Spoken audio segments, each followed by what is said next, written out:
Hello, everyone, and welcome to another episode of Founders Grid, sponsored by Gaper.io. Today, we have Alex, the founder and CEO of Simpletones Ventures. Alex, welcome to the show. Thank you for having me, Mustafa. So, give us a brief background about yourself, what you've been doing before Simpletone Venture. Sure. So I am originally from Boston, and I was lucky enough early on to live and study abroad in Southeast Asia. So that really opened up my mind to different experiences. And so, yeah, long story short, I started off in the hospitality industry in operations as a manager, hotels, restaurants, and really just knew that I also got into sales, and so the deal side really interested me. So I wanted to combine my two interests on the real estate side with hospitality, and so switched over to acquisitions and development. And then I hit a point where I wanted to start doing things outside of that realm and also make decisions and investing in companies that I believe in. So that brought me to Simpletones Ventures. So started off as more private equity, and actually invested in two music venues. One of them is being built right now. One of them is open. It's in Austin, so we're currently closed.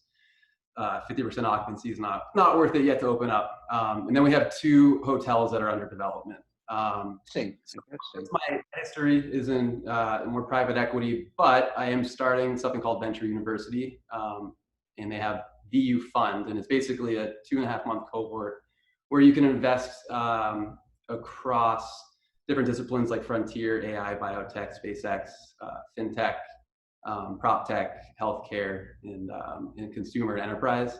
So that's just really because I see trends shifting in a different way, and I need to get more experience. And so it's just really an investor syndicate with some great partner leaders. So that's where I'm at. And after the VU, I'm going to probably do a more opportunistic fund, and so we'd love to chat with anyone about that as well. So your first two investments, at your own venture. So what key elements you went through when assessing the founder and things like that? Sure. So, I mean, for me, it comes down to that's a question between the qualitative and the quantitative.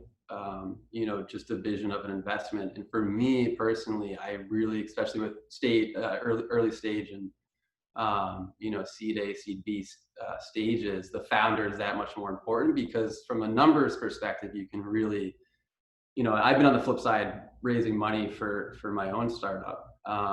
And you can make those numbers really look, and the trends look however you want them to. So for me, it's really about getting to know the founders, understanding their thoughts behind the numbers, but also just, their passion and drive that's what's going to move companies forward. So that's how I ultimately made those decisions.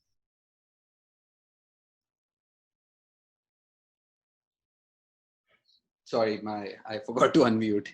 So, So PropTech, since we've been seeing a lot of disruption in the whole real estate, especially the commercial real estate across the globe.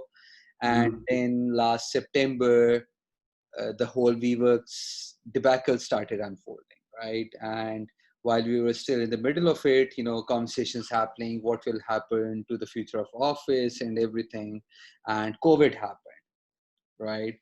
And in the last few weeks, especially in New York, around the Midtown area, I've started seeing a lot of commercial real estate just springing up for lease, the ones that weren't available before. And the similar pattern is happening in Austin, in San Francisco. I don't know about Boston, but I'm assuming the similar pattern would be happening.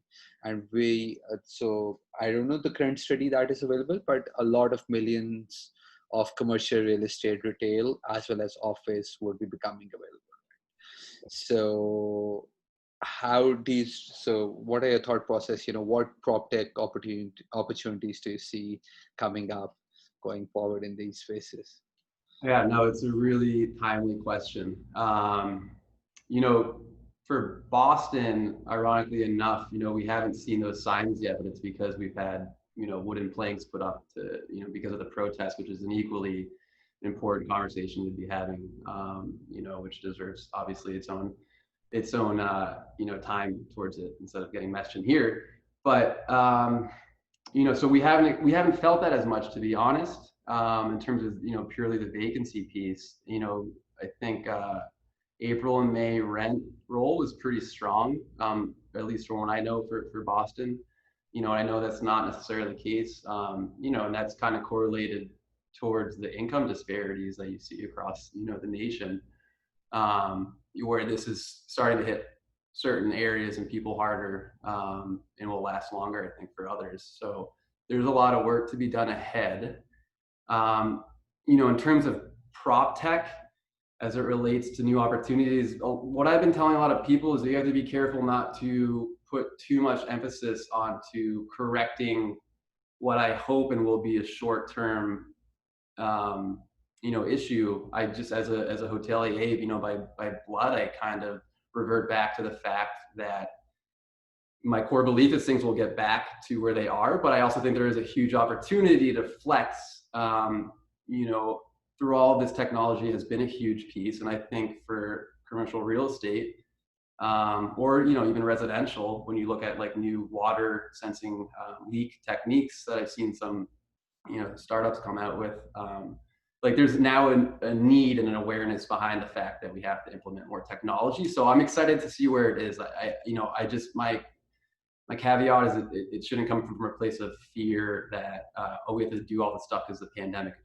It should come from a long-term perspective. So I think the opportunities, I'll be excited to, the Venture University cohort starts on Monday, so we'll see a lot of deal flow in the space, and I'm excited to see what happens. Interesting. So going forward, how do you see the post-COVID world evolving, especially in terms of the VC landscape?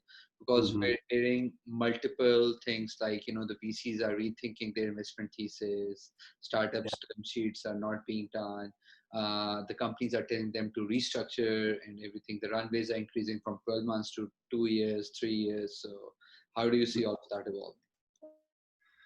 Ooh, it's a loaded question. I think one piece to hit on first, because I know, we had initially spoken and, about this topic of remote work. Something that I've learned during this process is that communication is even more crucial now. Just having clear, consistent communication with your team.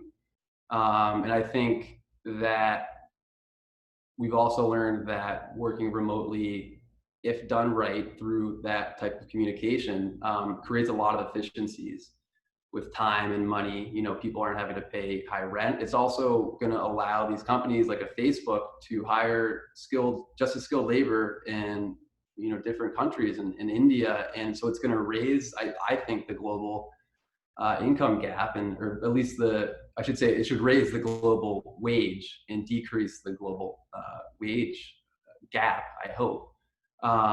Because someone can live in a much lower cost area, and so have a lower cost of living, but Facebook can still pay. They're not going to pay them what they'd be paying an engineer in San Francisco, but they can still pay them a high wage. So that's something to think about. But yeah, with the remote work, I think this shows us that we can utilize this to our advantage, and so I think it'll be more accepted. I'm personally excited about it because I think one of the important lessons I've learned is you have to be a student of your calendar. And the VC world has awesome webinars that I've been able to fill up my time with. Black VC had one today, just talking about everything that's going on. And that's something that just wasn't accessible before. And so I just hope there's a lot more information sharing. Will create a lot more efficiencies, but at the end of the day, you can't lose that one-on-one human connection element, like we talked about before with founders. That qualitative aspect, it's tough to do, especially if the first introduction's through virtual, and it's hard to go from that to closing a deal virtual. So there's going to be a balance. Nice, interesting. Last question, Alex. Any 3 pieces of advice that you would like to give to young founders who are just starting out, fresh out of college? Not the best year to be starting a startup, but there's always opportunity in perplexity, right? So any 3 pieces of advice would you like to give them?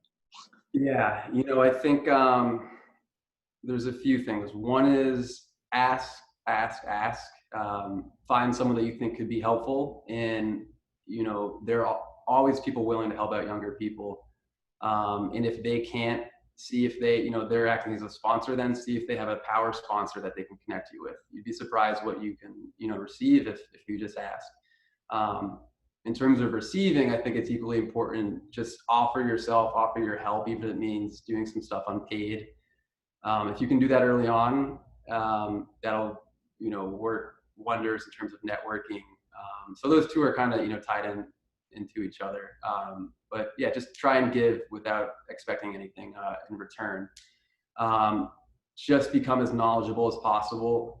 What I like to do is subscribe to all of the newsletters as humanly possible, and then weed them down to the most important ones. And I also ask my, you know, my peers about it. But intake of critical, relevant news is extremely important.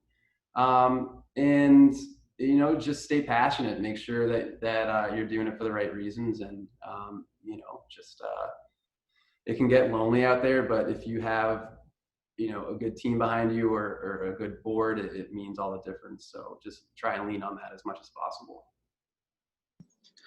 Alex, thank you so much for being on the show, and stay safe, and all the good with your VU Partners program, and good luck. Thank you, Mustafa. I appreciate it. That was wonderful.